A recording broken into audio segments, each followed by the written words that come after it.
Tonight, I'm Paul Stevens, Fox News. An undocumented migrant, Harjinder Singh, denied bail in a Saturday court hearing about a fatal Florida crash where he allegedly killed 3 people. Fox's Madison Scarpino. The 28-year-old Indian national made a Zoom call into court. He's facing 3 counts of vehicular homicide, 3 counts of manslaughter, and he now has no bond. Singh did not yet plead guilty or not guilty. The judge acknowledged Singh is an illegal alien, saying no conditions of release would ensure his appearance at trial. All this comes after Singh allegedly killed 3 people on a Florida highway earlier this month. Video shows Singh making an illegal U-turn in an 18-wheeler while a minivan crashes into the truck. Now, the Trump White House is suspending the business license for the trucking company that hired Harjinder Singh. That's according to Florida Governor Ron DeSantis. The Pentagon, meantime, planning to send some National Guard members to the Windy City to wind down crime there. According to the Washington Post, troops could be on their way to Chicago as soon as September, even though lawmakers are already pushing back. The city's mayor says we have grave concerns about the impact of any unlawful deployment of National Guard troops to the city of Chicago. The problem with the president's approach is that it is uncoordinated, uncalled for, and unsound. The operation will likely look similar to what's playing out in D.C. right now. More than 2,000 soldiers are here patrolling the city's streets. They can't make arrests, but are serving as a visible presence to deter crime. In response, the governor of Illinois says Donald Trump is attempting to manufacture a crisis. Fox's Rebecca Castor. North Korean state media saying leader Kim Jong-un supervised the test firing of 2 new anti-air missiles as South Korean and U.S. Marines and militaries carry out drills. America's listening to Fox News.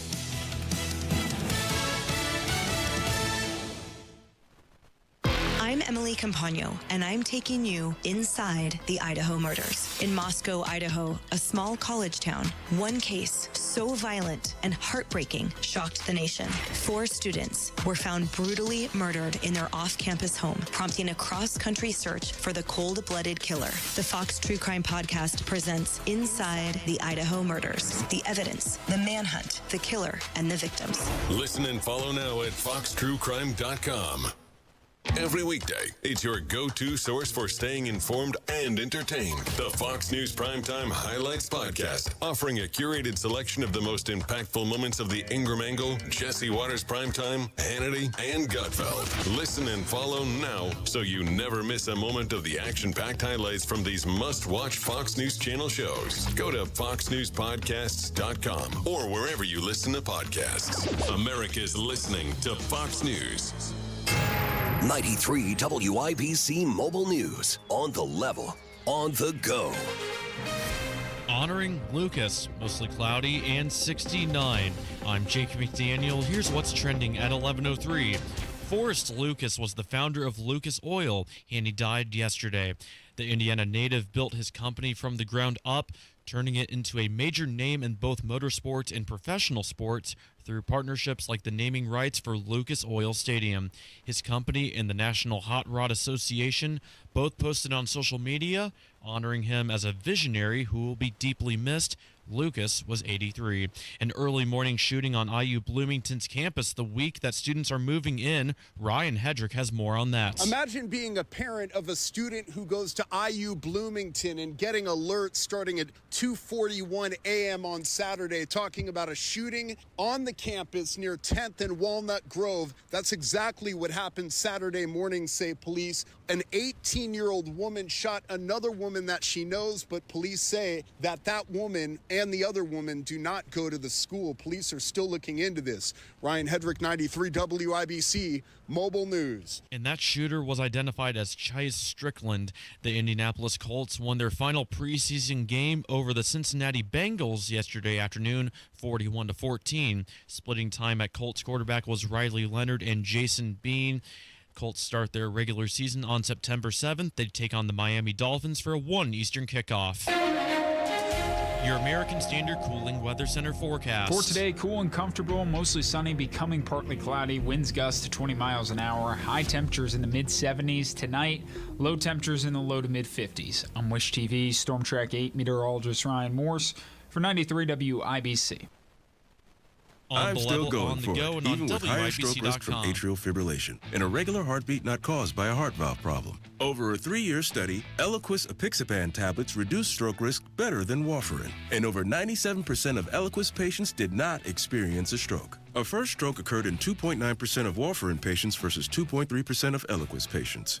Don't stop prescription Eliquis without asking your doctor. Stroke risk may increase. Eliquis can cause serious and potentially fatal bleeding. Don't take if you have an artificial heart valve, abnormal bleeding, or antiphospholipid syndrome. While taking, you may bruise more easily or bleed longer. A spinal injection increases blood clot risk, which may cause paralysis. Get medical help right away for unexpected bleeding or bruising, or back pain, tingling, numbness, muscle weakness, or incontinence. Aspirin products, NSAIDs, SSRIs, SNRIs, and blood thinners increase bleeding risk. Tell your doctor about planned medical or dental procedures. Learn more at Eliquis.com or call 1-855-ELIQUIS.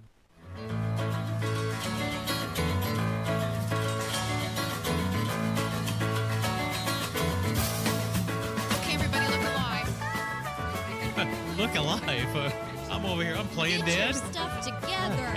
I was checking the longevity of our state. Longevity as far as how old we're living, our age. Because I just heard Forrest Lucas, founder of Lucas Oil, dies 83 years 83 years old. I only met him one time. I met his wife once. I just think they're glorious. They're big time, but they're small time hearts. What a legacy You know? that he's leaving behind. Truly. They're just small town people from southern Indiana and just nice people. You know what? Seeing that Greg Cooper sold a house to him was so... What? Kylan, listen, so that used to be owned by the Hilberts, right? Steve the Hilbert. Hilberts, when Steve Hilbert put that up for sale, this is a glorious piece of land. A beautiful home. I mean, everything. Where is it? Like Ditch and what's the... It's 116th Street and just back east of Ditch. Okay. And it's a beautiful place. It goes down in a little bitty valley, and there's these great big gates. It was built by a friend of mine who just the pool incredible. and the land itself. I mean, it's just beautiful for lots of woods. And everybody thinks the real house is right past the gate. No, that's the guest house. Yeah, that's the guest house. The big thing is way over. And when you Right. fly over it, next time we fly, I'll fly you over that estate. It's It's so unbelievable. beautiful. But before it was sold to the Lucas family, it was owned by the Hilberts, and so they put it up for sale. And we did a morning show there. Is it true when that it was empty? Is it true that in the bathtub there was a There mural? was a mural, of right? Mr. Hilbert. In the bathroom? No, it was Mrs. Hilbert on the ceiling, if I remember right. It was there was murals. It's just a beautiful place. But we did the morning show there when it was for sale. Yeah. Where didn't you do the morning Inside. show? We got to go inside. I mean, we broadcasted from out by the pool. And The craftsmanship in that home. It was built by beautiful. Leonard Watson from Just Artisan Home. beautiful. And Leonard is one of the craftiest. Yeah. He has the people to do really, really neat things. And then the Lucases opened it up really for events. And it was just one of those places, if you had an event out there at the Lucas estate, it just was, I mean, it's just phenomenal. It just being there, doesn't matter at the food or anything. And you know, It that's was just two being people. on this That's beautiful two place. big names on 116th Street that Yeah. have just passed away because Jim Irsay is just back That's east right. of them. That's right. So we heard that. So and truly, the legacy that he leaves behind, and everybody that he's. I mean, truly, the giving family as well. Did you know how he started Humanitarians. off in life? This is a micro kind of No. story. Today, in dollars and cents, I'm going to talk about micro. He was an over-the-road trucker. Is that right? That's what he did. And then got into the. And he got into lubrications. Lubricate oil. But he just had ambition, drive, and unbelievably hard-working guy. And his wife, too. I mean, they started that from easy nothing. to talk to, and just like us, kind of. But he was a truck driver. I didn't know Over the where he road came truck. from. That's a cool story. Oh, man. Well, this is the first day, and we're glad that you're here. I'm Terry. That's Denny. Kielynn is here too. Kielynn Talley. She's Welcome. wearing pearls today She's got in her studio. pearls Oh, my on. gosh. I braved the wet. Man, Yeah. I was just talking to Terry and Denny about it. Pearls are one of the hardest things to style in my opinion. They go with everything. I have always been so weary of wearing pearls, so I did it. We put on some pearls today. They match the little petals on my dress, a little dandelion, white dandelions. You can see that on YouTube for those of you who want to right. see her pearls. She's- yeah. There you go, Kai. She's doing a curtsy and a She's bow. not shy. Yeah, no. She'll show you her pearls. This is her last Don't she? day Nope. of What? Fringe. right? Indy, for you? Oh, poor Denny. Judas Did you think I Priest. was leaving? What happened? Yes. What's You the thought I last was day of leaving your the show? performance? Yeah. Well, you said it's the last day, and I thought, oh no, she's leaving. Oh, no, she's not going anywhere. No, Yes. not My our last girl. performance of the Indy Fringe Festival. Today's the last day for everything. Performances start at 12:30 and run through 9 o'clock tonight, so book your day out if you haven't already. My performance is at 6:30 at the District Theater with A Bollywood Dream. It's been a fun time. I saw Lots the of great dances. dancing. The Isn't it dancing so was fun? good, you know. She's the narrator, right? I am. Yep. She's the I lead you narrator. through the history of Bollywood Now, do you dance. do it in English or are you doing it with an accent? I do it in English. Okay, Yep. there you go. Well, anyway, she's our little actress, and she's done with that, and then she's going to go out and have some great dinner with Devour downtown, which is cool. Have a great Oh, eat. yeah. She's going to do that. Oh, yeah. And Good eats. she mentioned, I'll mention history because I love history. On this date in history, something happened. I'm going to act it out. Acting. You're our actor now? Yeah. Oh, Well, I'm just gonna Denny, kinda we're in act it for. out. I'm waiting for the show. She's still got her clothes on, so You it know must what? be something easy. Okay. Okay. What is it? Come on, get your mic What going. does that mean? I mean, Yeah. you know. I don't know what that means. All right. Anyway, okay, I'm not really going to act it out. I'm just going to tell you this happened. It popped up on, I like to follow history, Indiana history, and on this day in history, and on this day in history, this happened. Okay, something's happening where the man says to his wife, Dolly, we've got to run, we've got to go, grab something before we leave that's important. Oh, they burned down the White House, 1812.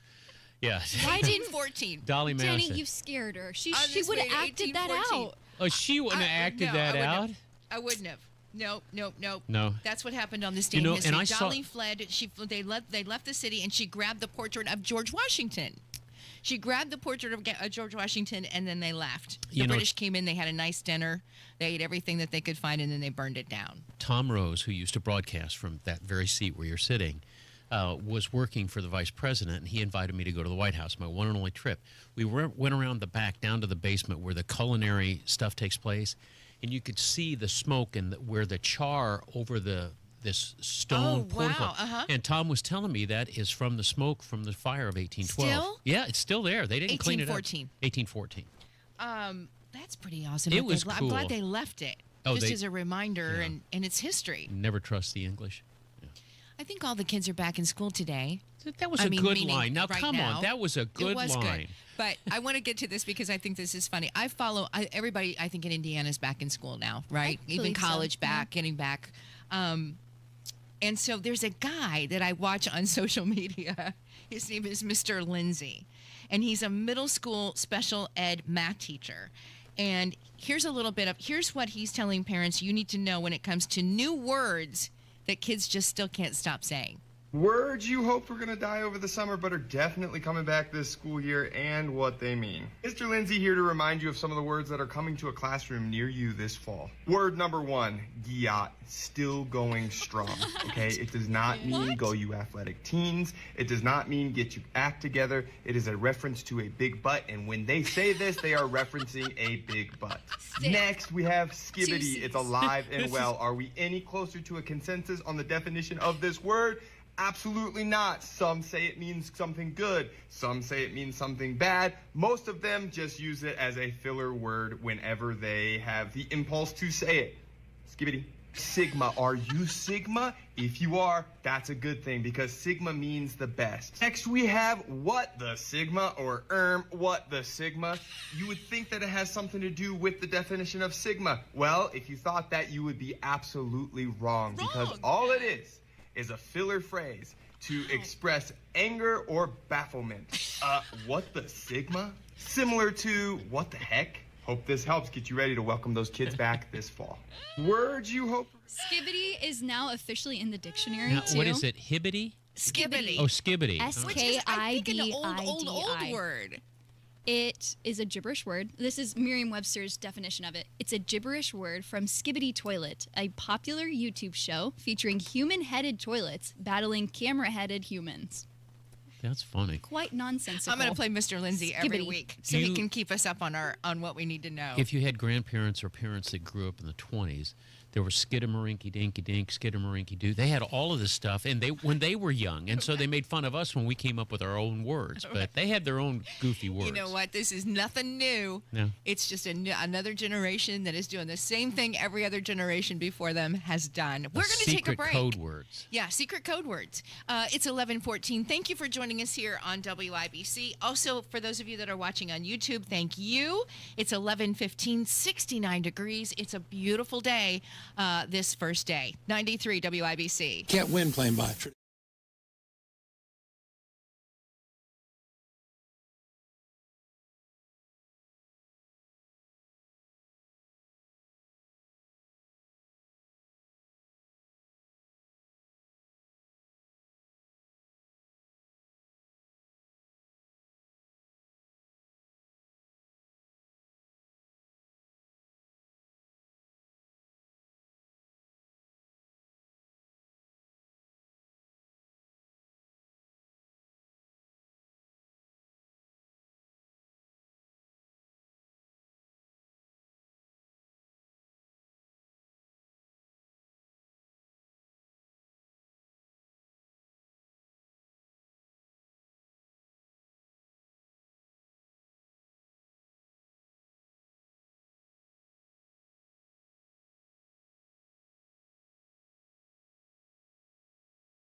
that are coming up, including Indiana's Nicest Day, Penrod Arts Fair at Newfields, coming up September 6th. But the evening before is the 12th annual Evening with Penrod. I had a chance to talk to Ryan Stevens. He's this year's coach, or this year's chair, I should say, and I asked him what you can expect. So the Evening with Penrod event is a 21 and up event. It's a VIP style gala that has an art preview. So we open up about 100 artists in our premier artist area. Then we have live entertainment. So we have a nationally touring band out of Nashville that is a yacht rock band. So that's going to be really fun. And then we have some local artists from Dueling Pianos and Touch of Grass. Then we have food, light appetizers from Rootstock Hospitality Group. They are the group that's behind Capri and the new Aberdeen Social on the north side of Indianapolis. Cool. We're really excited about that. And then we have some drinks and cocktails from our liquor sponsors. This year, what's new and kind of exciting is we have a new partnership with Sun King. So they're offering a Penrod Cream Ale, which is great. And then we also have a special Penrod Bourbon from West Fork Whiskey. You can get tickets for about $150 a piece. The prices will go up at the end of next week, so I would get those now while they're still available. You can go to penrod.org and get tickets for that. The other thing I'll say that's unique about the evening event before we switch to the art fair is if you attend the evening event, you get a free ticket to the art fair the next day. So there is some value baked into that. Oh, great. It makes me smile so much talking about the Penrod Art Fair. It's one of my favorite days of the year. You know, it's in its 58th year, and it really started on the grounds of Newfields to raise money for the art museum that's there now. So our history in our kind of partnership with Newfields has gone all the way back to the beginning. And the Newfields team has done an unbelievable job. The gardens look fantastic. It's going to be the perfect setting for the art fair. This year's art fair, we have over 1,000 performing both visual and actual artists. We have 6 different performance stages, so everything from music to dance to ballet to symphony. And then we have our 350 artists that are there coming from all over the country to showcase their amazing artwork at the art fair. We use the funds from the art fair and from Evening with Penrod, and then also our spring event, which we talked about, which is Easel, and we put that into our grant program. And then through that last year, we gave out $300,000 back into Central Indiana, I should say, and to almost 80, I think it was 82 or 83 organizations. Oh, so wow. to us, that's why we do that, right? And I think this year we are having kind of a record sponsorship, a record ticket sales so far. So we expect this to be just another incredible weekend that allows us to fund, more grants that we weren't able to fund in the past. For both events, we'll have tickets at the door. It is cashless, is what we're trying to go this year. So please bring a debit or a credit card if you're going to buy tickets at the door. But we're really excited to see you here in a couple of weeks. Anything else you want listeners to know, Ryan, before we let you go? No, just we really appreciate you, Terry, and thanks for always being such a big supporter of us. And like I said, I hope that we see a lot of your listeners at the fair and at our Evening with Penrod event. My name's Ryan Stevens. I'm going to be the tall, bald guy walking around in a white polo. So make sure you come and say hi if you're there. I'd love to see you. I'd love to talk to you about your experience at the fair. All right, that is Ryan Stevens, Penrod Arts Fair Chair. Evening with Penrod, September 5th, 5:30 to 11:30. Penrod, then September 6th. Both events are on the grounds of Newfields, penrod.org for advance tickets. But you did hear they are going to be selling them at the door as well. I had a chance to also check in with Brent Burris of Blue Angel Connect to see how tickets are going for the Little House on the Prairie event. And that's coming up on the 5th and 6th. That's in Greenfield. The meet and greet with Dean Butler, who is Almanzo, Karen Grassley, who is Ma, and Nellie Olson, Allison Ingram, is sold out. However, there are still tickets for Allison's comedy show on the 5th titled Life as a Prairie B Word.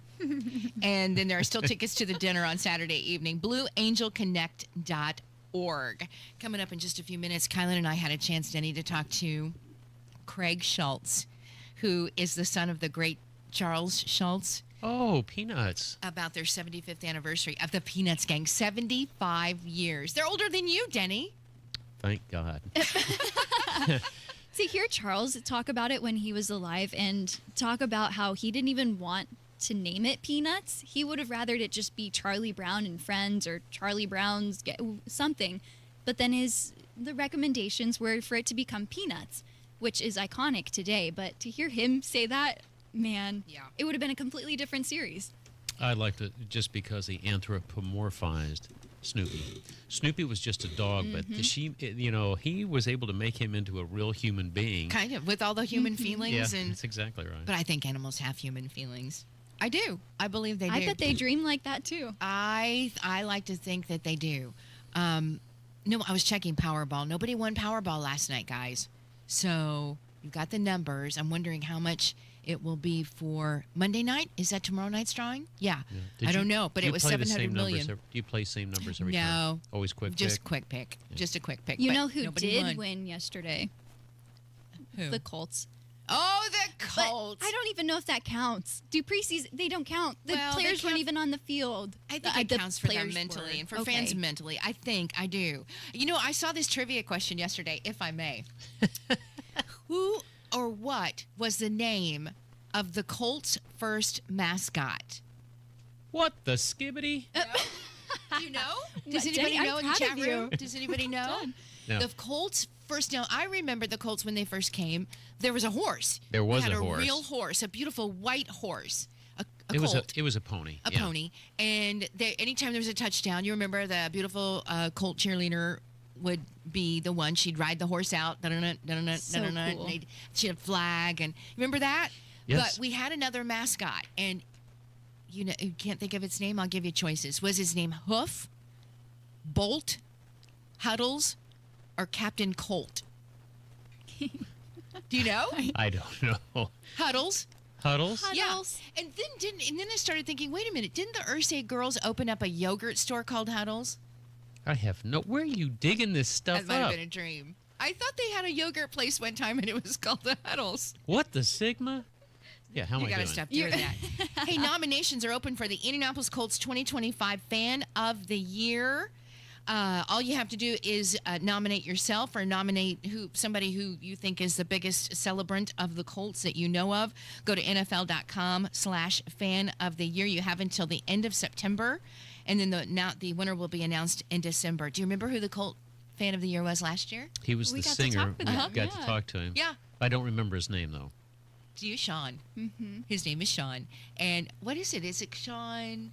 Sean, Blue-Eyed Sean. Blue-Eyed Sean. IYD Sean. Yeah, Blue-Eyed Sean on social media. We should talk to him because the first game comes up in a couple of weeks. We'll have him. He's already been doing his songs. I know it.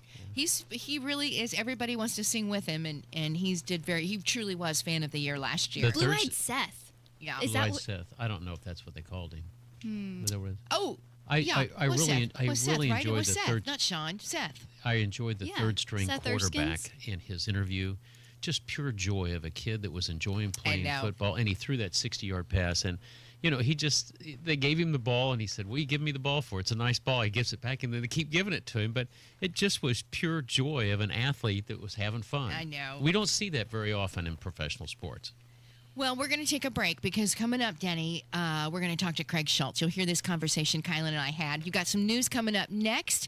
It is a beautiful Sunday, whatever you're doing, but I hope you're here with us for a few more minutes anywhere. As long as you can stay. We've got 70 degrees and really mostly blue skies. There's a lot of clouds out there, but it is gorgeous, gorgeous. This is the first day. Thanks for joining us, 93 WIBC. When you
The Peanuts gang is celebrating their 75th anniversary with a new special, Snoopy Presents, a summer musical, which premiered globally just a few days ago on Apple TV+.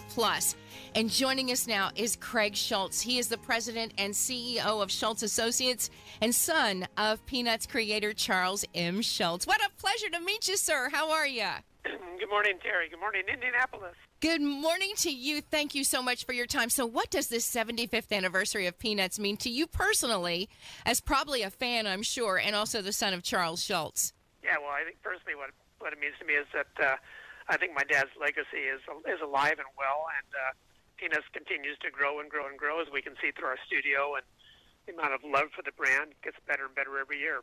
What are some of your most vivid memories of watching your dad create Peanuts? Well, it's very special to go into his office because it's funny to see what he created, but basically he sat behind a desk. He had three things: a piece of paper, a pen, and a drawing board. And he would draw these things, and he'd lay them out on the desk, and I would walk in and look at them, and I'd laugh at a couple of them, and someone would say, hey, that's funny or not. I look back at it now, and I didn't appreciate the talent he really had, because now I look at his art, and I can appreciate the ability to draw those lines he did and create the emotion and the motion he did with the characters. And it's something when you're young, you don't quite appreciate the talent he's putting into these things, nor do you appreciate the amount of years of studying and practicing he did to get to where he was. You know, how important was it to your dad to create those characters, Charlie Brown and Snoopy, who were, just kind of like just a real humans, vulnerable and not perfect and really very human. How important was it to your dad, do you think? Well, I think that was the essence of it all. He was a phenomenal observer, and no matter where he went, he could come up with an idea for a comic strip. But it was really a matter of just observing human nature. And I think he was a humanist in general, and he liked studying humanity. And within that, he dug to the human soul and told those emotions that we all have, through little children.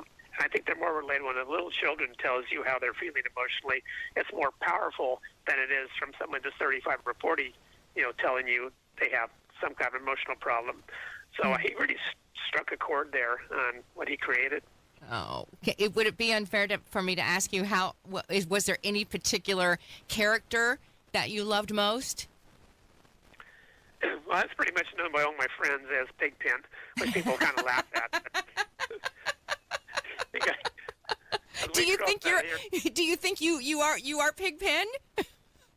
Well, yeah, I think my name tag on my desk says Pigpen, but that's because maybe I grew up kind of racing BMX, and I raced motocross for years and years and years, and my wife says I still should clean my pants more often. But again, the other thing I like about Big Ben is that Big Ben knows who he is. He's happy with who he is. He doesn't want to change, where most of the other characters have some kind of a mental flaw going on. Big Ben is not. He's happy in his dirt, and I'm happy in my dirt. This is Craig Schulz. He's the son of Peanuts creator Charles M. Schulz. He's president and CEO of Schulz Creative Associates. We've got a new special celebrating 75 years now. Snoopy Presents, a summer musical. It is streaming right now on Apple TV+. And 75 years later, it's just amazing. The staying power. Do you have any thoughts on why it has really stood the test, why the Peanuts characters have stood that test of time?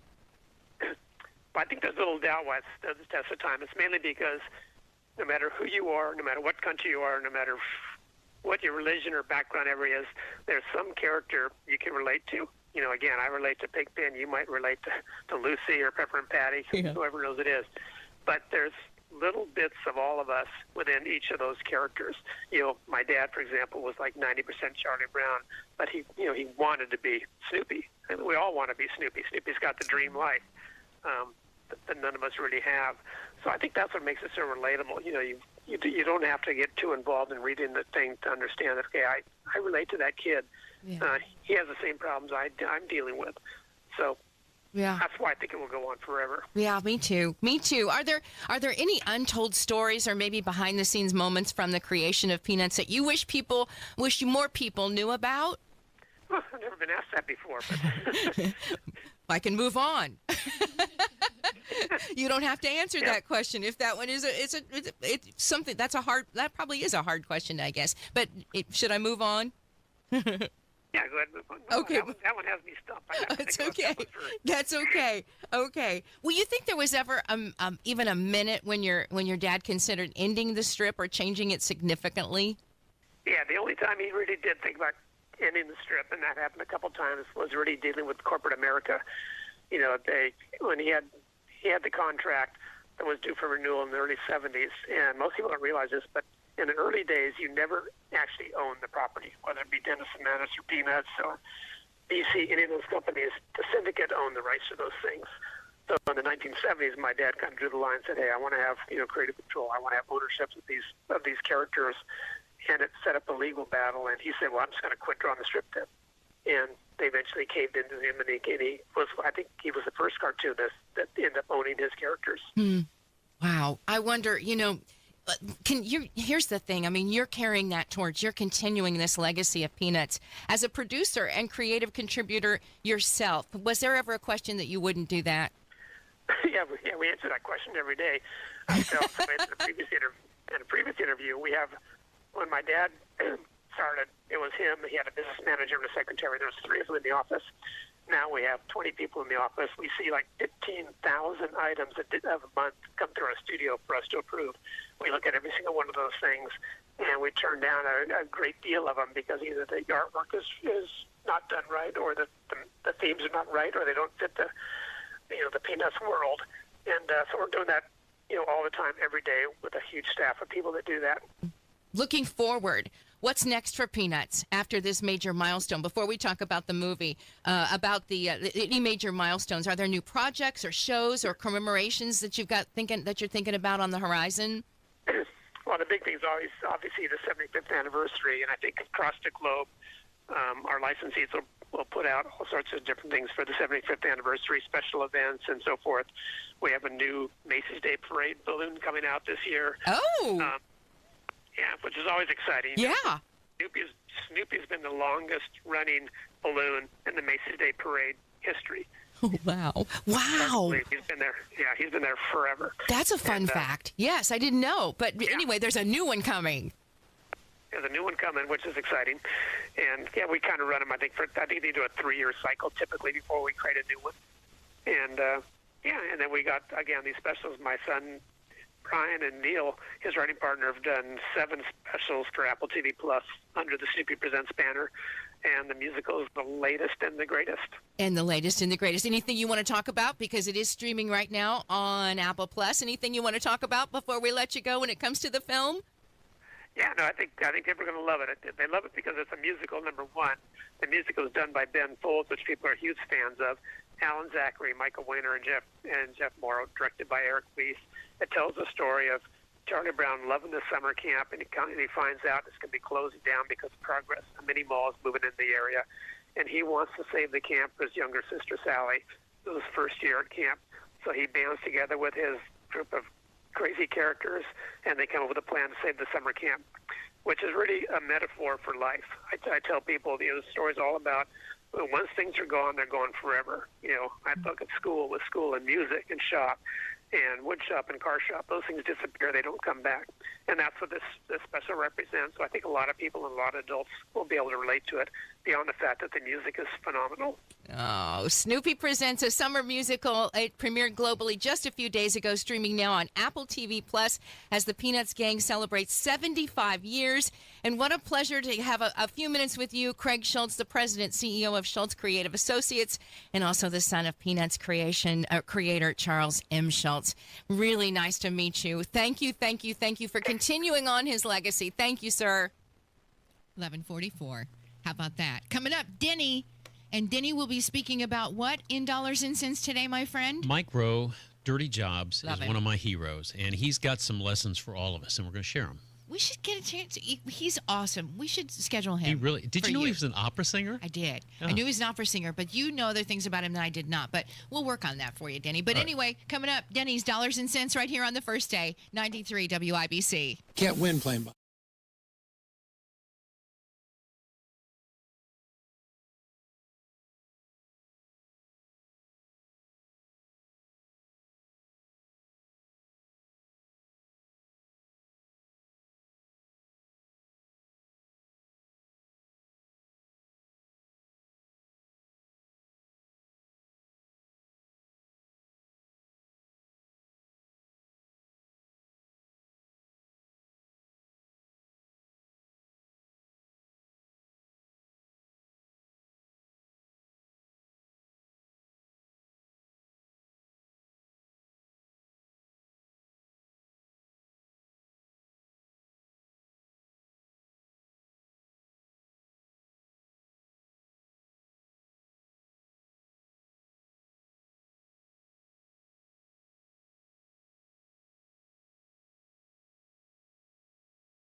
Everybody together, wherever you are. It's a highlight of my week, you know. You've got a friend in Denny. Oh, you've got a friend in Denny. Whoa. That stopped the train. Oh, just remember what your friend Denny said. Oh, you got a friend in Denny, everybody.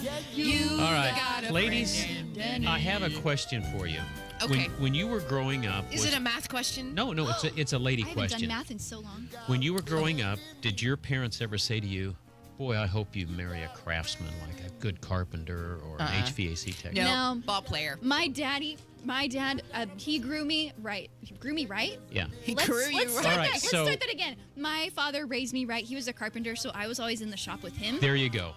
There you go. Jesus was a carpenter. Mike Rowe from Dirty Jobs is one of my heroes. The story is that when he was in high school, there was a poster on the wall that said, "Work smart, not hard." And it was a slam against craftsmen. Okay, I grew up in a family of plumbers. My grandfather had a master plumber's license in 38 states. And when I got my master plumber's license, it was like I became a member of the man corps in my family. I mean, it was really something. But next time you have a leaky toilet, you're not going to call a philosopher who has a master's degree in Greek theology. And the point that Mike has been making is that all of AI that is coming in, they're not going to be replacing, plumbers and welders You're and safe, auto I mechanics. believe. That's exactly right. And so we're educating a whole generation of boys and girls to, walk away from the trades. For every 5 guys that are leaving the trades or gals that are leaving the trades right now, I'm going to talk about electricians, drywall workers, carpenters, certainly plumbers and welders. For every 5 that are leaving the trade right now, only 2 are coming back in. I am aware of a plumbing service tech down in Fort Myers Beach, Florida, who is making $400,000 a year. Gosh, you guys, I'm telling you, this is the way to go. It is. Do something with your hands. When your water heater goes out at midnight, you're not going to call somebody with a master's degree. My mom has a lot of friends. Mom grew up in the 30s and 40s. And she has very sophisticated people that say that if you don't have a master's degree, you'll never amount to anything. Well, that's hogwash. Why do you think that there isn't more young people just flocking to HVAC, to electric, to all of it? It's a great question, trades. and it's cultural, Terry. We want our kids to be doctors. We want them to be lawyers. We want them to be anything but somebody who works on a toilet. Somehow that is a degrading situation.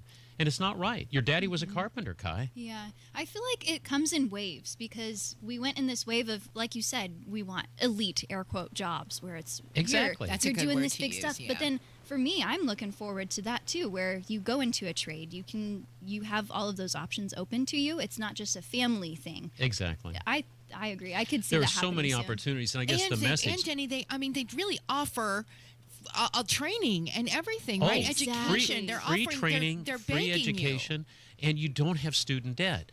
These kids are coming out. I had a client once who was a professional. He was a physician, had over $400,000 in student debt. And it's going to be with him forever. That's as much as a second house, not even a first house. Yeah. So what I'm wanting to share with you is avoid student debt. It's not anything for you. And don't be embarrassed about going in the trades. It's very, very honorable to do things with your hands. Your grandparents and your great-grandparents, they weren't philosophers. Maybe they were physicians, maybe they were lawyers, but most of them were craftsmen. They did things. They were tile layers. Maybe they were, drywall workers. Maybe they put up, wallpaper. The point is there are so many opportunities out there. And the poster that Mike always got mad about was work smart, not hard. The poster that we had in our business forever was a picture of a plumber in overalls with a lead pot behind him. It says, "The plumber protects the health of the nation." So those trades are taken care of. Yeah, and you have to think about that for a minute. It's exactly right. It was an American Standard. It was pretty good. They put out, but it made him look like a god. And I grew up with that. And Grandpa Clark always talked about that. Grandpa was the one with the Grandpa Clark. He had an 8th grade education, but he could do anything with his hands. And he could multiply 4 figures in his head, 4 figures by 4 figures in his head. He was an amazing guy. He was the master plumber for what they called the tunnels at Walt Disney World down in Florida. Oh, that's cool. It was cool. He kept inviting us down, and of course, we didn't understand what Walt Disney World was because we were from central Indiana. But I was so proud of that. And he did at our high school. He was the master plumber at Speedway High School. And I remember him calling me over after school one day to show me that there was a bald eagle's nest. And he told me all about bald eagles. Now, this is a plumber. I know. Grandpas are so cool. They Grandpas are so knew, cool. And you believe, I believed you could trust your grandpa. Yeah. Right? Your grandpa knew about everything. Yeah. He could catch a fish in his hands in a creek. Yeah. He could and tell you. just grandpas are Here's the lesson. such treasures. The lesson is artificial intelligence is coming along. Yep. We all use it. And when anybody who says that they're not using it, if they're in radio or if they're in journalism, they're lying, because there are so many ways for them to check your errors and do it very, very quickly, where we used to have to share stuff with each other. But AI is not replacing plumbers. It's not replacing the guy who does the alignment on your front end of your old jalopy.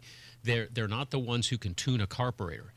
AI can't do those things. So pay attention, coach your kids, stay away from debt. There is nothing wrong with an honorable trade where you work with your hands.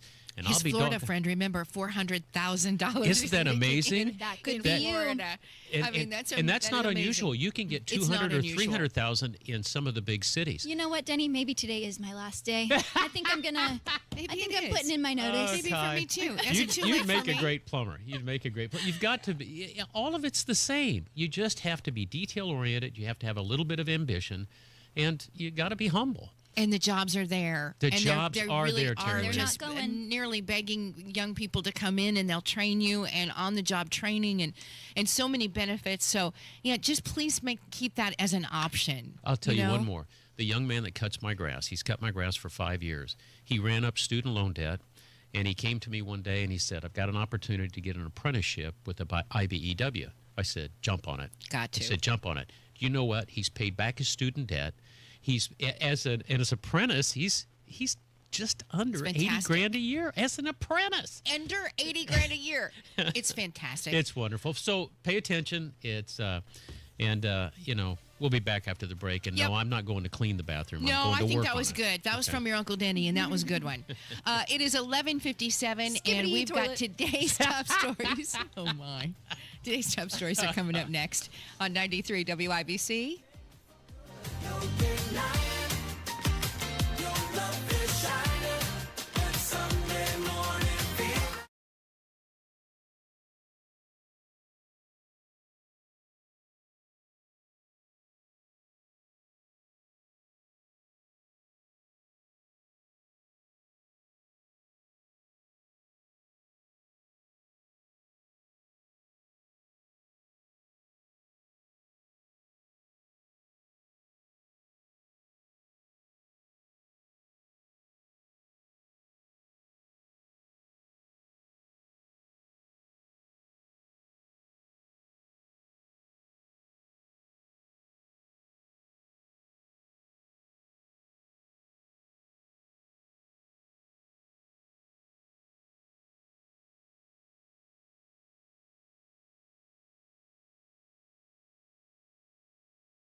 All this comes after Singh allegedly killed 3 people on a Florida highway earlier this month. Video shows Singh making an illegal U-turn in an 18-wheeler while a minivan crashes into the truck. Questions remain as to how Singh was able to get a commercial driver's license in both California and Washington state. The Trump administration suspending the business license for the trucking company that hired Singh, according to Florida's Governor Ron DeSantis. FBI agents recently conducted a raid into the Maryland home and Washington office. Former National Security Advisor John Bolton, part of an investigation into the potential mishandling of classified information. Vice President Vance telling NBC's Meet the Press the current administration will act objectively. We don't think that we should throw people, even if they disagree with us politically, maybe especially if they disagree with us politically. You shouldn't throw people willy-nilly in prison. You should let the law drive these determinations, and that's what we're doing. Bolton became an outspoken critic of President Trump after he was fired in 2019. He is not in custody and so far has not been charged with any crime. Israeli airstrikes have hit Yemen's capital today, just days after Houthi rebels fired a missile toward Israel. The Houthi media office said the strikes hit a power plant and a gas station. America is listening to Fox News.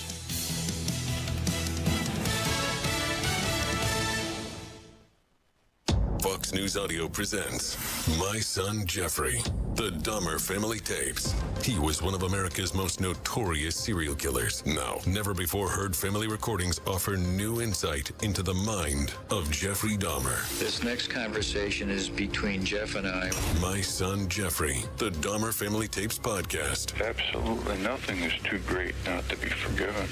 Right. Listen and follow now at foxtruecrime.com.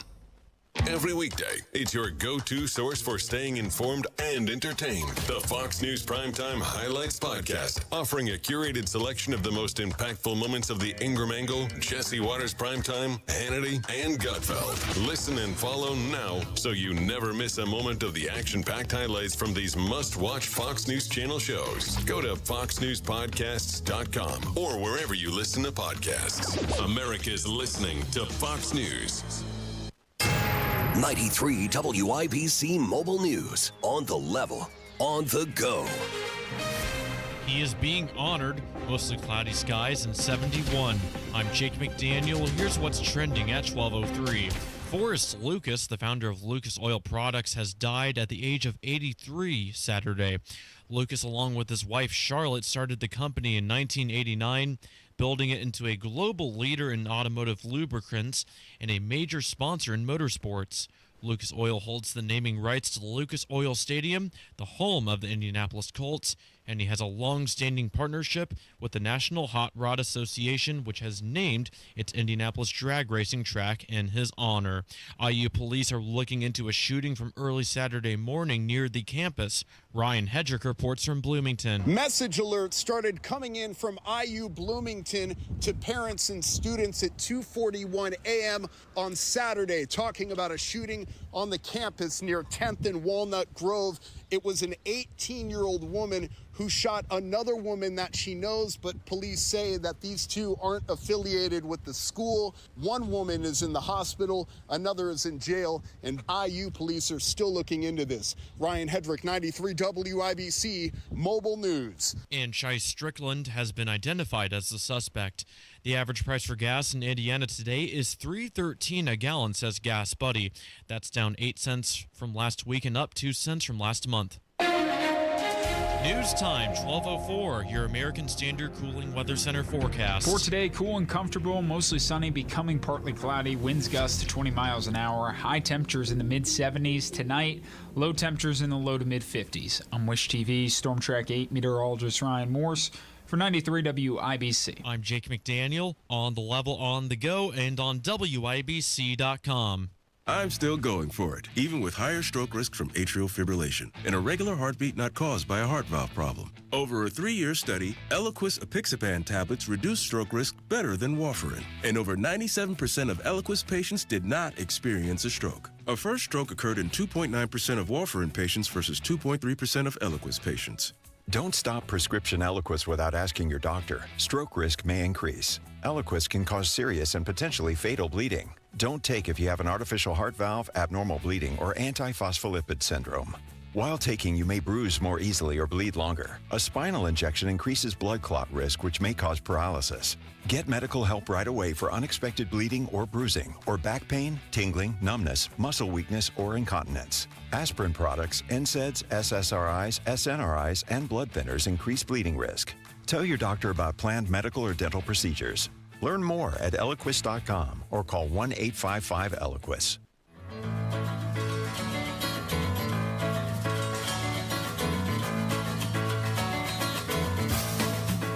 Good afternoon and welcome. It's the First Day Show on 93 WIBC. It is August 24th, and we're glad you're here. I'm Terri Stacy along with... Good morning, this is Denny Smith. And don't forget Denny, the lady in calling. pearls. The Good- lady in pearls over here. Good afternoon. This is Kielynn Talley. You sound like the daughter of Alfred Hitchcock. Come on. Alfred Hitchcock. Good evening. Good evening. Good evening. Good evening, ladies and Do you gentlemen. know who Alfred Hitchcock is? No, I couldn't. You don't know who? Oh my gosh, as a You do movie too. girl, he was the scariest. Yeah. Just the He scariest. had a wicked sense of humor. Yep, he did. We're glad you're here. Thanks for listening and also for watching us on YouTube. For all of you that are watching, what is there? How many are there? Look, just a minute, I'll tell you. Don't do is that there way. 3? There are 10 watching right oh, now. I'm so glad. We've All got right. 10 there and then 84 on Twitter. So You know what? wherever you're streaming, I want to thank you know for about being here. each and every one of you. All I right. want to know about all of you because we really are a small but mighty group, right? This is a trick question. Well, Terry Terry's gonna Miller says embarrass hello, you. everybody. hello. Kevin Yerver's there. Kathleen. Oh, good. You know, Okay. Jennifer Schmidt, Freddie Williams, Libertarian Dragon, crazy Libertarian. Oh. Shaquille. Love She- LD. I'm so glad they're here. Kathleen. They're all here. They're, you know. Okay, then listen, thank you all. If this is your first time listening, First Day is a little bit different than what we do through the rest of Alfred the week. Hitchcock did Vertigo? Yeah. Yes. And the birds? Will you quit being a dumb girl my over gosh, there? Don't you know the I history am of theater? becoming cultured. I am learning, So good. Denny. So Bear good. with me. Okay, anyways.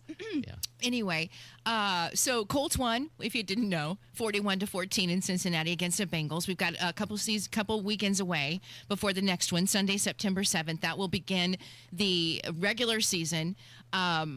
We wanted to mention that, again, the nominations are open for the Indianapolis Colts 2025 Fan of the Year. You can do that by going to NFL.com/Fan of the Year, and then those need to be in by September 29th.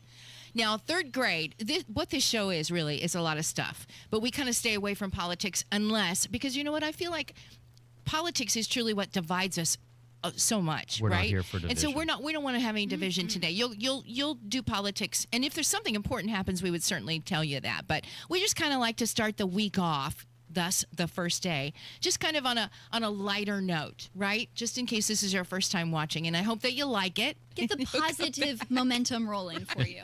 Right. So your kids are back in school, and this was kind of making its way around a viral math question. Oh, boy. Okay, that came across. Now, I don't know, you guys probably will get this, but it seems simple enough, right? Terry, is that degrading? It's 100 plus 100 times 4. 800? 800. Do you think it's 800? Well, 100 plus 100 times 4. okay, so it's 500. It depends on where the... Yeah, where's the Where's the parentheses? parentheses? Where's the but- parentheses? That's Yeah. the question. I got it wrong. I had 800, Well, but I Terry, you were forgot doing- about the Can I parentheses. just say you were doing your IQ You didn't test tell the us other where the day, and that was parentheses a are. little- All of you. Okay? All right. Of you. Did we mention that Terry was a blonde? Did we mention not that? really. No, Oh my gosh, I've been dying that for Did I years. mention that Terry was a pharmaceutical blonde? no. Okay, all right. Okay, here's another That's one. all You a ready? farce I'm to going add to get to killed it. for this. Is 3/4 bigger than 2/3? Yes. Kylan? 67% versus 75%. Yeah. Okay. Kudos to you. 3/4 bigger than 2/3. Yes. 75%. Yeah. You make fun I of wanted to make plumbers. sure that Plumbers Kylan can do got this. it. I don't know wanted to make about sure radio Kylan people. Could do it. The 2/3, I was a little slow on. I was trying to, but I got it wrong. You did. Oh, there's a Terry, surprise. go back to school. Yeah, come on, third grader. I was like thinking of my measuring cup. But that's a And I was thinking, okay, where does it go? If you are on YouTube, you get to see Terry's face right now, and it's precious. It's precious. Terry, you're apologizing as you talk, and it's just really something. I know. Here's another one. All right. Okay, here's the other one I got wrong. But so did this was a survey, And truly, most typical Americans can't answer these third-grade math questions. Remember And apparently remember the show, Are You Smarter Than a Fifth Grader? A sweater. You buy a sweater that's $10, but it's on sale for 25% off. Okay. Now, before you go to the register, figure out how much you need to buy it. $7.50. Kylan? How much did you say it was for?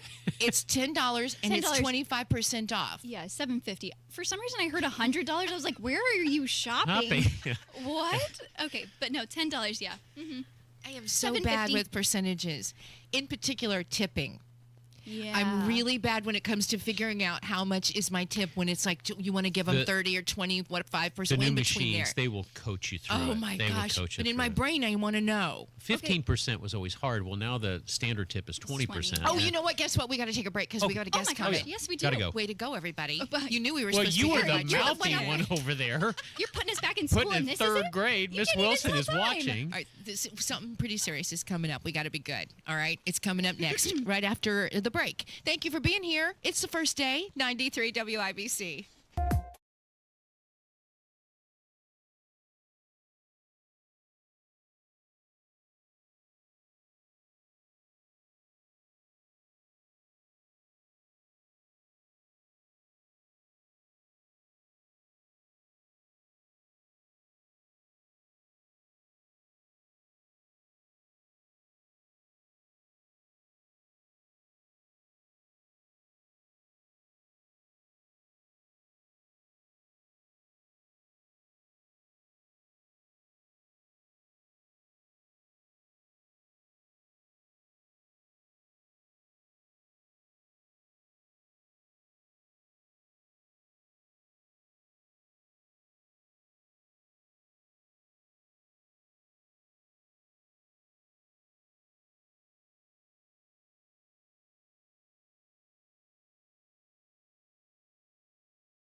It is 12:16. Good afternoon. Thanks for joining us here. This is the first day. Terri Stacy, along with Denny Smith and Kielynn Talley, saw this just this morning in my inbox about Indiana overdose deaths, and the rate here in Indiana. It's reporting slightly just above the national average. Indiana ranks 21st nationally with what they're quoting as 32.41. I don't know how they get those numbers. Overdose deaths per 100,000 residents. This was a study by the first aid course training provider, CPR First Aid. Overdose Awareness Day is coming up. It's on August 31st. In fact, there's a candlelight vigil today to offer an opportunity for the community members here to come together in remembrance and also support. It is hosted by Overdose Lifeline. It's a nonprofit founded by Justin Phillips, who has been here with us before, and she's got some details. How are you, Justin? We're glad to have you with us. Thank you. Good. Thank you. I'm good. Thank you for having me. You bet. It is. Before we talk about Overdose Lifeline and today's event, I want to hear about yesterday's event, which was a community ribbon installation at the Overdose Lifeline offices. Tell us what that looks like. Yeah, so our office is located on the corner of 42nd and Michigan, close to the Butler campus, and so there's a lot of traffic on that road. So about 3 or 4 years ago, we decided we would start raising awareness with putting these ribbons in the yard. They're yard signs. They're International Overdose Awareness Day ribbons. And we do one for every life lost every day in the United States. So sometimes we've had over 300. This year we had 220. And people are invited to come and make a ribbon in honor of their lost loved one. So if you go to visit the installation, you'll see, ribbons in memory of individuals. And there's blank ribbons, too, so I invite anyone to come stop by and decorate their own ribbon. We'll keep it until next year and put it out again because we never want to forget. It's a powerful sight, for sure. It's a powerful sight. It is. The message is clear when you pass that area. Denny? Justin, this is Denny Smith. I'm just curious, how did this all get started? The Lifelines, Overdose Lifeline. How did you get this started and why? Sure. I used to do injury prevention for kids and grassroots advocacy, and I thought I understood addiction. It has been in my family. I've been in recovery for a super long time, long before I had children, and unfortunately I didn't understand about opioids, as none of us did in 2012, and my middle child, Aaron, shared that he was using heroin and couldn't stop on his own, and so we did what we thought was best, but what we didn't know is that overdose is likely for someone with opioid use disorder, and naloxone, or people know the drug to be called Narcan, could save your life. And so unfortunately Aaron lost his life in 2013, and so I started Overdose Lifeline really to get naloxone, Narcan access to be greater and to help other families not have to have this experience. You've shared and made so much awareness around this through your organization, Overdose Lifeline, Inc., and even to the point of now hosting Overdose Awareness Day every year. And we'll talk about today and what you're doing for it, but talk about some of those ways year-round that you provide awareness and support through these. Sure, thank you. We make naloxone available. We have a great partnership with the state. And so there's free access to naloxone in all variety of ways, but it's simple to go to our website. We do about 6,000 individual doses a week across the state through our great grassroots partners in every county. We have programs for families who are affected by someone else's substance use disorder, to include a children year-round mentoring program called Mariposa. And we have a recovery house for women who are trying to get back on their feet, but also have children that they're trying to stay living with. So we provide housing for women who are pregnant or parenting children under the age of 4. Oh, my gosh, under the age of 4. It really is remarkable that, the accomplishments. Tell us about that. You've been at it now for, has it been 10 years? About almost 10 years? Overdose Lifeline was 11 years old in July. We were officially a nonprofit in 2014. And so tell us about some of the differences that you're making. You just mentioned those great programs, but you must have some success stories or two that come to mind? Yeah, we have lots of people whose children are alive and in recovery because of access to naloxone, and a lot of people share those anecdotes with me all the time. We have, these children at Camp Mariposa Aaron's Place, their lives are being changed because they're getting to understand that the disease of addiction is not something they can do anything about, and they get to make different choices. And those stories that come out of Camp Mariposa are just so beautiful and really, I think, changing intergenerational trauma. And then we have a resident from Heart Rock who came to us with no ID, pregnant, and now has 2 years in recovery and giving back to women and really on a different path. So, yeah, I think there's some difference that we're making, and Absolutely. I'm super grateful. You bet. Justin, the name of the camp is well named. Mariposa is Spanish for butterfly, and there are so many stories that you can go with on a butterfly. But I, as a business owner and as a businessman, I would encourage any business to have Narcan in your first aid kits at office, because it goes the gamut. It hits socioeconomically. Addiction goes everywhere, and it's not just craftsmen. It's everybody throughout the population. How does a business get a hold of naloxone or from Narcan? How do they get that so they can have it on hand for emergencies? No, that's an amazing good point, and thank you for bringing that up, Denny.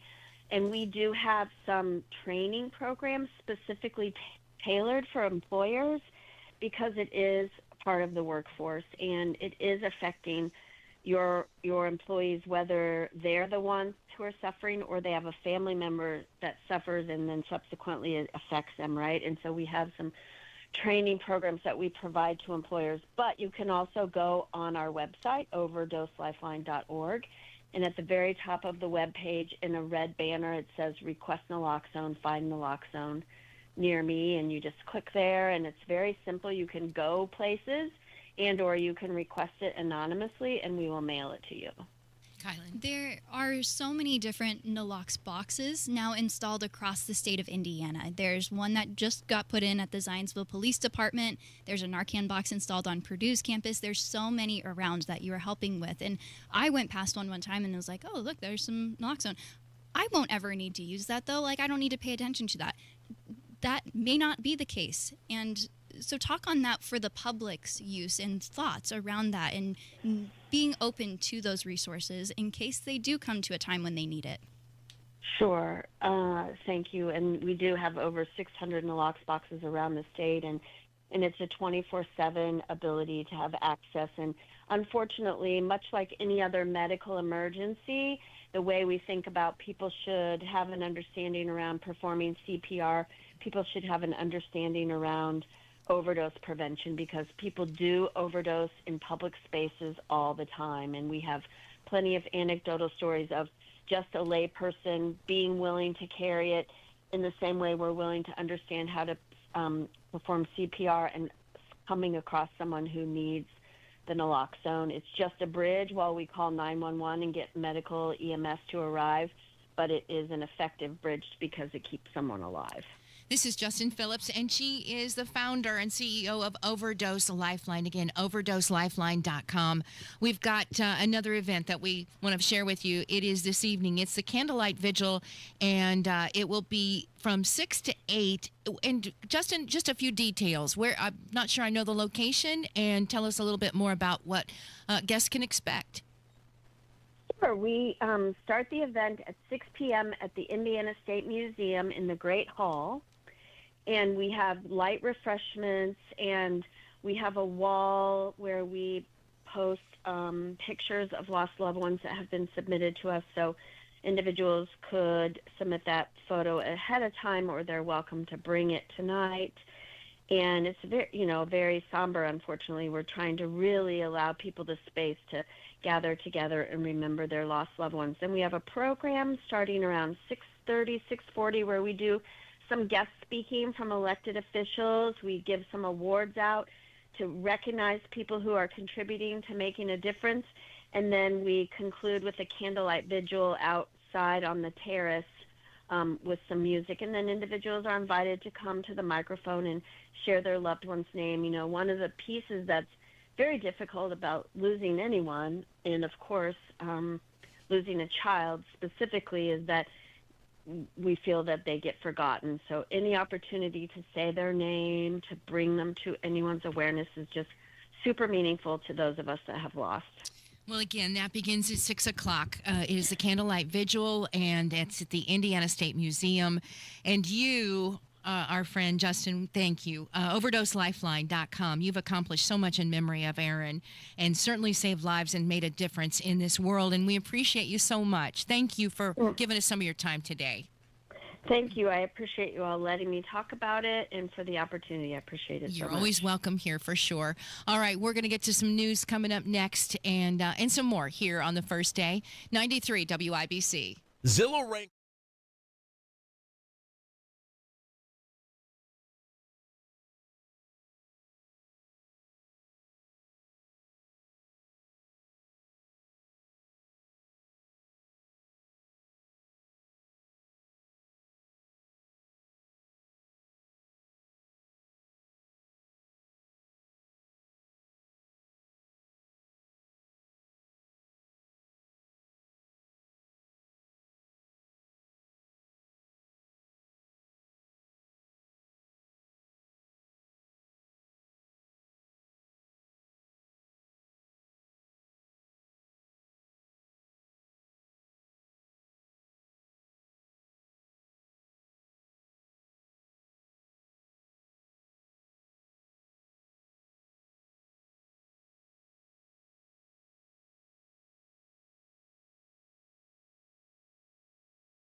It's the first day.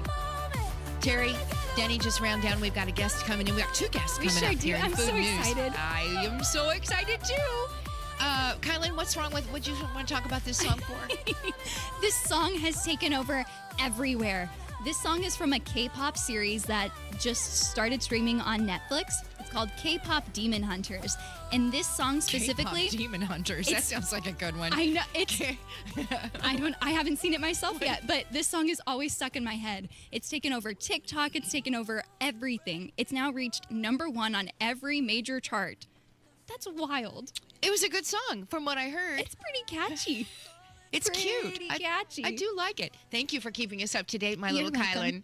Kielynn. You want to explain who's coming up here shortly in just a few minutes? Yeah, we just had a grand reopening of a local shop here in Indy, and they're doing more for the community and we love to spotlight that. And so we're going to talk to the owner of the restaurant and then an assistant with it as well to talk about what's happening and then their event that's happening next Saturday that you can come and be involved with. Beautiful. Before we take a break, because we're going to just keep this one short, longevity is the trend at the moment with anti-aging supplements. You know, all the cold water plunges and everything everybody's trying to do to live longer. But according to research by Hormone Health Clinic Feel 30, Feel 30? Is everybody doing research? Some states have a higher life expectancy than others. So where do we rank here in Indiana? As far as longevity goes, we rank 29th among the United States. Indiana residents live an average of 74.6 years, with men at 71.8 and women at 77.5. Where in this country do you think that you live the longest? Hawaii. Okay, you know what? Going to paradise, I would be used It's perfect as well. climate. Uh-huh. Hawaii ranks top. They live 79.9 years. Mississippi ranks last. Residents living almost 10 years less than those in Hawaii. You're living just a 69 if you live in Mississippi. Ooh. All right? Terry, how do you feel about that average age for here in Indiana? Well, I don't like it. I mean, that doesn't seem like long at all. And let me tell you, the closer you get to it, the more sad this is, the more sad that this information really is. I'm not even going to mention it to Denny. He won't like it at all. But yeah, we rank 29th among U.S. states. This study, which analyzed the latest CDC data on life expectancy across all 50 United States. We've got our next guest that has just arrived, so we're going to take a break because we want to spend a lot of time with him. Is that okay, Kielynn? Let's do it. All right, I'm let's excited. do. It's the first day on 93 WIBC. 1 in 6.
Let's do it, everybody. Oh, jelly and custard. It's the first day. Pudding and Food news. I'm Terri, Denny, Kielynn. In studio with us are two beautiful ladies that you're seeing right now on our YouTube stream. You should join 93 WIBC. If you type that in the YouTube, that's right. You can pop up and join the conversation. We're going to start out. There was a grand reopening of a restaurant called Soul Food Shack right here in Indianapolis on the east side. And we have the owner of Soul Food Shack here with us, Philecia Jones. Yay! Philecia, thank you for being here. Woo! Thank you. And then we also have Kevina White, who has been helping out with so much of the background scene, everything. Kevina, thank you for being here too. Oh, absolutely. There you go. These ladies know how to dress. They've got color. I try to bring color into the studio. And what do we get? Everybody's wearing black and white. No, you got to bring color, and the ladies have brought it. Absolutely. So let's start off here.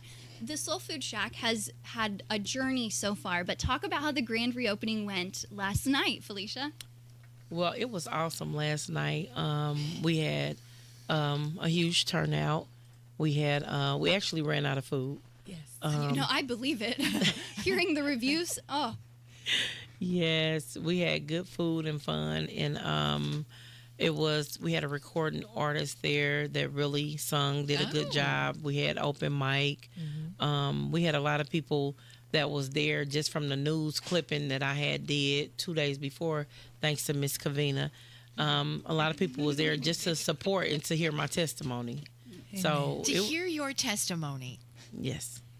Can we hear your testimony? Yes. Yes, you can. Please. Yes, you can. So I am an entrepreneur. I am the owner of Philecia Jones. I'm the owner of Soul Food Shack, located at 10537 East Washington Street, Suite B. And in that area on the east side, we're really the only soul food. Yes, you are. Listen, I live in just to even a little bit farther east on Washington Street, closer to like in Cumberland area. Okay. So we're grateful for anything that comes out our way, especially if it's you bringing something. Yes, ma'am. So please. And so the soul food restaurant, I always wanted to do a soul food restaurant. It originated from my grandmother. She's from Alabama, and my mother's from Georgia. And soul food, back in the slavery days, they didn't have much. So the food brought love into the families. When they cooked, they feel like that was what they had to bring them together at that time, sitting down, eating different types of food, like catfish, what we sell on our menu, sweet potatoes, mac and cheese. Mac and cheese is one of our best sellers, by the way. And so it started with a thought. I was like, I'm going to open this restaurant. I'm going to do this. I'm going to open this restaurant. And at the time I went through something, my husband was supposed to open it with me. He just backed away. Things didn't go good. But I want to motivate the people and tell them, no matter what you go through with, keep pushing. As being the owner of 16 different businesses, this was my hardest challenge, the restaurant. The restaurant industry. I done closed, and I met this new manager. We revamped it, and we're trying to get it to be the number one soul food. And if you got a vision, don't let no one take that vision from you. Just keep going and keep pushing and keep pushing. You'll get to where you go. We had a sellout on yesterday. I had it to where when I first opened it up, maybe about 3 years ago, we had some YouTubers come through there and just blow us away. But I was like, oh my God, I feel so bad. I was crying. And at the time, the manager I had, he said, you got to keep pushing. Put the negative and the positive together and still shoot to be successful. And so it's hard to do, though, isn't it? When you're at that low, yes, and that's what an influencer can do to you in a minute. Can take you down, but you rose above. You did. You just kept pushing forward, yes. And through that, you mentioned those hard times. Were there times when you didn't even have a home to go to? Yes, it was. I'm 47 now, doing my 20s. I kept trying to make different businesses work. I got evicted 21 times, and I want to show 21 times. I went from welfare, $139 a month, $1,000 a month in food stamps, to I'm not seeing it now, but I know it's gonna come back up to $300,000 a month from the home care and all the businesses I own. So I want to encourage people, if you got a vision and if you want to do it, you could do all things through Christ that give you strength. Amen. And I do want to encourage the people that, and that's the only reason that I'm here today. That's the only reason that I made it, because of him. But I was called insane. I had family members telling me I was insane, doing the same thing over and over, getting the same result. But you still, because one thing about an entrepreneur is you can have 10 different businesses, and one of those businesses out of the 10 can be successful. Let's say that one is making you the profit, the network that you want each month of $100,000. The rest of them is making you $10. They're going to keep pushing and pushing and pushing to all those businesses is where they want to be at. They want all those businesses to be the cash cow. So a lot of people, even my children, they say, give up on the restaurant.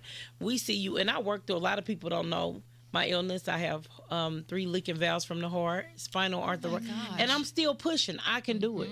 Yeah, I'm not still going to take pushing. you down. I know, and it's not. And I want people to know, they feel like sometimes they get in different situations. I can't make this business go. I done wrote down my plan on paper, and I can't manifest it. And every day, the key is prayer. That's what I do. I pray over everything, and I tell you, it gets me to where I need to be at in life. Even with me, Miss Kevina, I'm thankful for her, because she got me. And I said, if I could just tell my testimony, we 7131 East 46th Street. We also give away Pampers.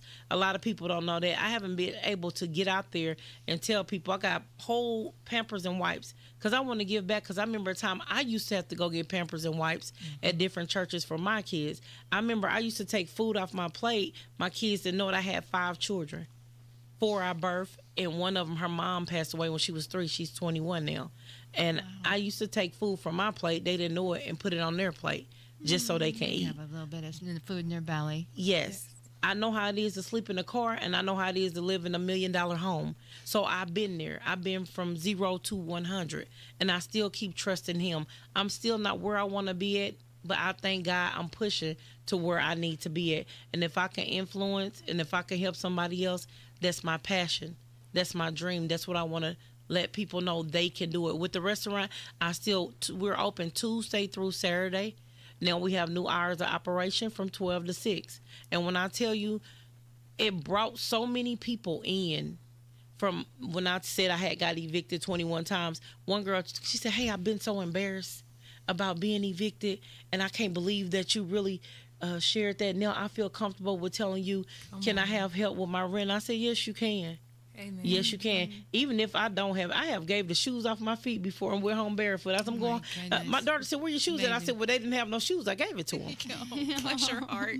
Oh, my goodness. You said you're not where you want to be amazing. yet. This is the owner of Soul Food Shack. You need to go visit them over on East Washington Street. Philecia Jones, entrepreneur across so many facets of life, and you are helping the community, but you also have help behind the scenes too.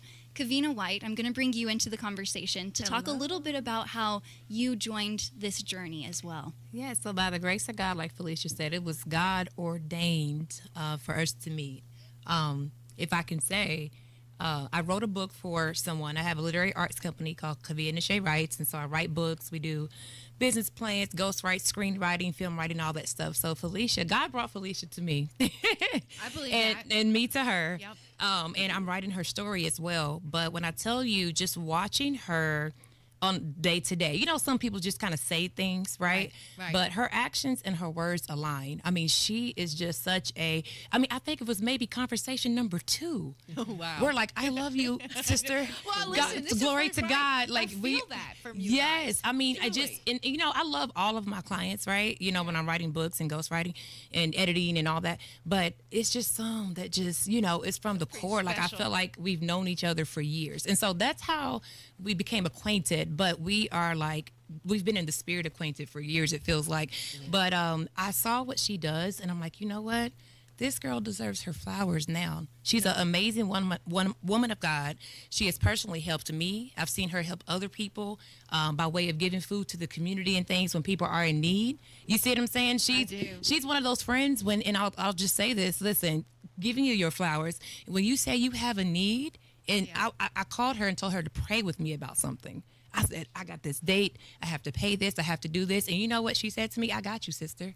And she did. Don't you worry about it. So, Yeah. and that's what my personal testimony with her, but just seeing her in action with her family, you know, her children, all the things that she does, you know, with her mother and all the businesses that she has, but still being present, you know, being able to pivot and be present. But guess what she does over all of those things? What? She gives glory to God. Yeah, she does. She is a God-fearing woman, That's you know, right. and you have to support that. And That's so, right. I mean, now we're like partners, you know, it's my sister in Christ. And like I said, I just had it in my heart and spirit to say, you know what, let's put together this open mic celebration and ribbon cutting. And she said, for me, listen, you deserve more than that. But just to let more people know about the Soul Food Shack as I well, agree. because the food is absolutely delicious. Food is awesome, but it always, Yes. I love knowing who's behind the food. There you go. Yes. Because that can make a difference. It makes a can big make difference. A difference yes. on where And- you go. Yes, and then the food. Oh, I'm sorry, I didn't mean to cut you off. No, but no, it's I was all just right. saying the food, like you can tell the love behind. Like when you come in, it's a great atmosphere. Yeah. Everybody's talking, loving. When I'm there, I don't work there really, but I do, you know, because I'm like, welcome to the shack, you know. But it's just amazing what she does, and like I said, I just wanted to do what I could with the capabilities that God has given me to pour back into her because she pours into me too. So, Denny, got any questions for these two? I want to know about your grandmother's recipe book. How much did you get from Grandma? My grandmother left, and my mother that's still living now, God bless her, she's made it off the ventilator. She's pushing. She's a pastor, and I just went through recently some things with her, but she's in the bed and she's talking now. So to all praises goes to him. Yes. And she give me the recipes from her mother. So we got red velvet cake. We got southern chicken and dressing. And the lemonade is supposed to go very big. I'm trying to get it into Walmart. And so a lot of the family recipes is there. The fried corn, some of the stuff that we're finna add to the menu.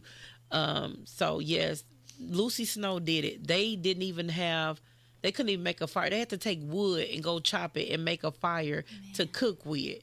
So that's what they had to do. So she knows how to cook Southern style food. Yeah, So over wood cooking, over a wood fire. Yeah. Is Like how real she Southern cooked. cooking, Yeah, like yeah. real stuff. Hey, how about banana pudding? Did you ever do banana homemade pudding? banana pudding. Yes. I have a video that I'm going to show you when we're off air Okay. of how delicious this banana pudding is. Oh, It's- yeah. man. It's one of my favorites. It really is. Oh, my gosh. Okay, Kielynn.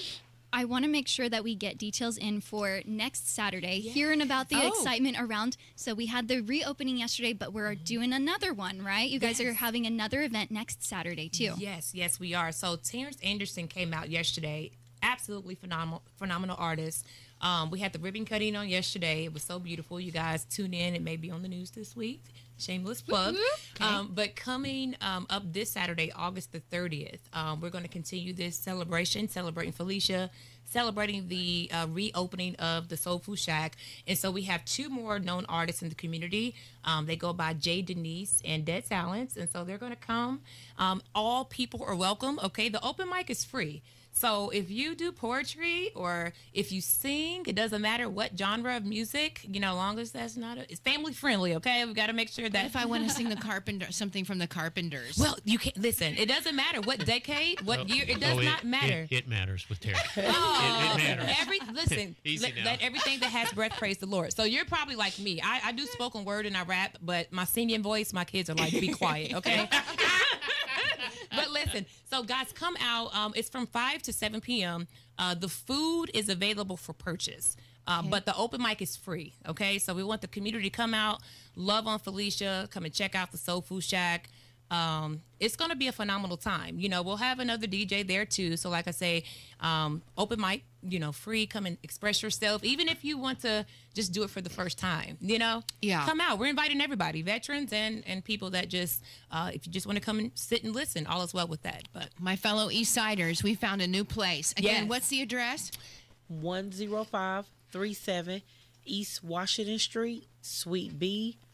It's right next to Hobby Lobby, the same lot as Walmart. Oh, that's where you are. I couldn't tell the address, but I knew you're next to the Hobby Lobby. Yes. Oh, good. Okay, good.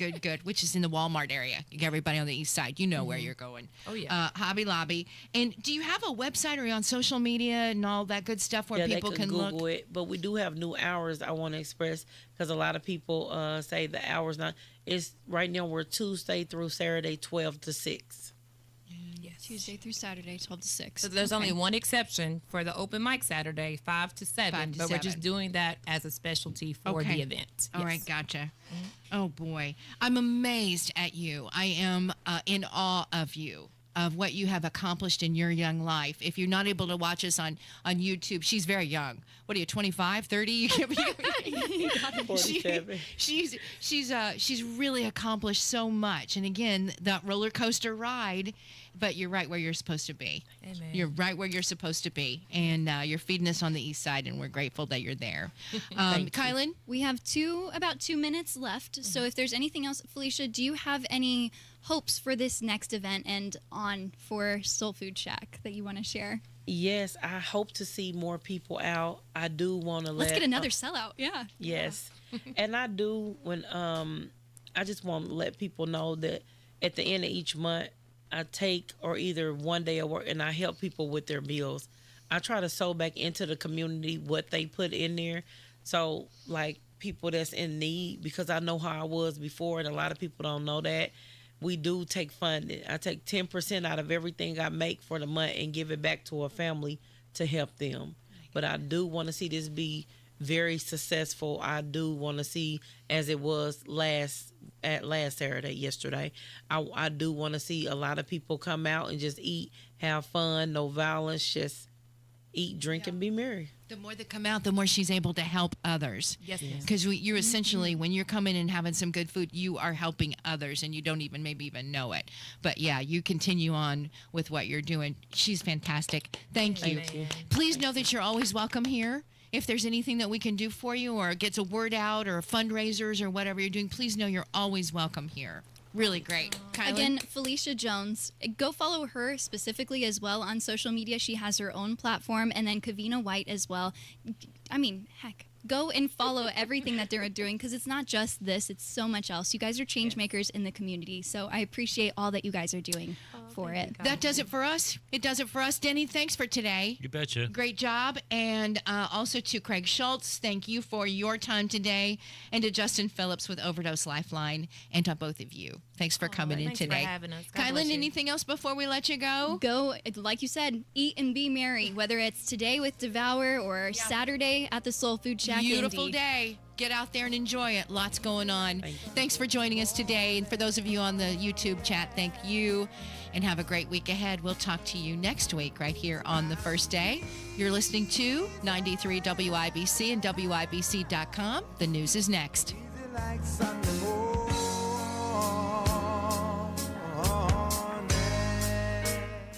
It's time. You've been putting off that kitchen.